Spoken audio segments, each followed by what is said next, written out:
It's hard to breathe, but that's alright. Hush.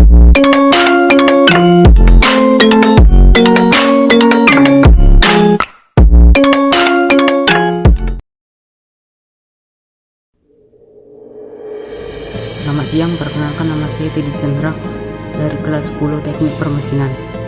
Di sini saya akan menjelaskan sejarah pemberontakan G30 SPKI. Tepatnya pada malam hari saat pergantian 30 September ke tanggal 1 Oktober 1965, peristiwa bersejarah itu terjadi dan melibatkan anggota PKI dan pasukan Cakrabirawa. Dipa Nusantara Aidit lah yang memprakarsainya. Aidit merupakan ketua dari PKI saat itu. Untuk melancarkan niatnya, DN Aidit melakukan hasutan-hasutan kepada rakyat Indonesia.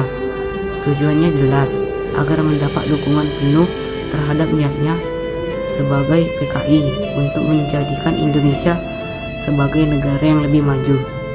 Dia juga melancarkan aksinya dengan menciptakan persekutuan konsepsi Nasakom atau nasionalis, agama, dan komunis.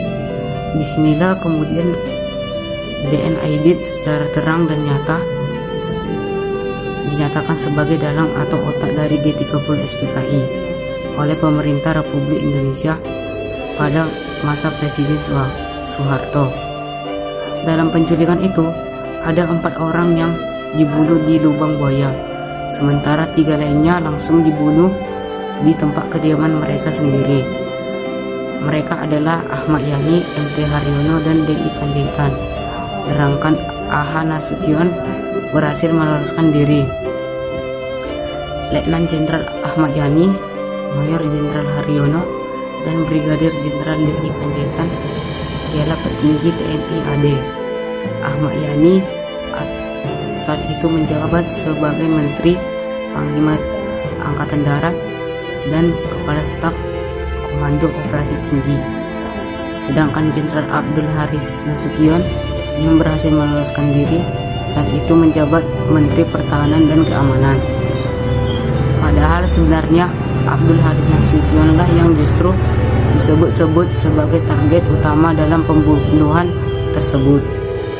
Kabarnya 4 lainnya yang masih hidup saat dibawa ke rumah penyiksaan. Terlebih dahulu ajudan Nasution, Andreas Tendain, juga kemudian ikut menjadi korban. Rumah penyiksaan yang dimaksud adalah sebuah kediaman salah satu seorang warga di desa Lubang Buaya. Rumah yang menjadi saksi bisu itu kini berada dalam komplek Monumen Pancasila Sakti. Sesaat sebelum dibunuh, para jenderal disuruh atau mungkin dipaksa untuk menandatangani yang namanya Dewan Jenderal. Itu adalah tipu muslihat PKI bahwa Angkatan Darat akan melakukan kudeta terhadap pemerintahan yang sah nantinya. Mereka semua Maijen S. Parman, Maijen R. Suprapto, Brigjen Sutoyo, Letu Pierre Andreas Tendain akhirnya tewas dibunuh setelah sebelum disiksa. Para jenderal ini dipukul dan dipopor menggunakan ujung senjata.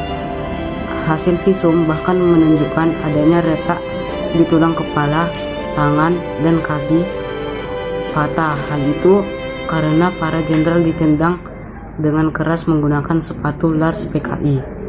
Dalam kondisi antara hidup dan mati, tubuh para jenderal lantas digreget tanpa berperasan, lalu dibuang ke dalam sumur di kawasan Lubang Buaya sekitar 12 meter dengan lebar 75 cm.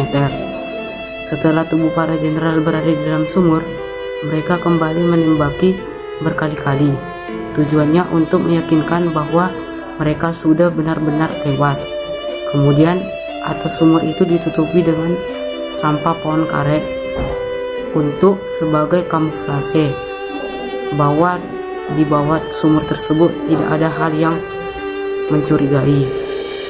1 Oktober datang dan masih belum ada yang mencium sesuatu yang tak beres. Akhirnya pada tanggal 4 Oktober mayat ditemukan dan diangkat dari dalam sumur. jasad segera divisum dan diautopsi di Rumah Sakit Pusat Angkatan Darat Gatot Subroto. Segera setelah itu, jenazah para jenderal dibawa ke markas besar Angkatan Darat untuk disemayamkan dengan layak tanggal 5 Oktober, tepatnya pada peringatan hari ulang tahun Angkatan Bersenjata Republik Indonesia. Pemakaman dilakukan beserta upacara kenegaraan. Sekian hasil dari video saya tentang sejarah G30 SPKI.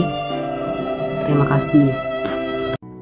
Betapa hatiku takkan pilu telah gugur pahlawanku.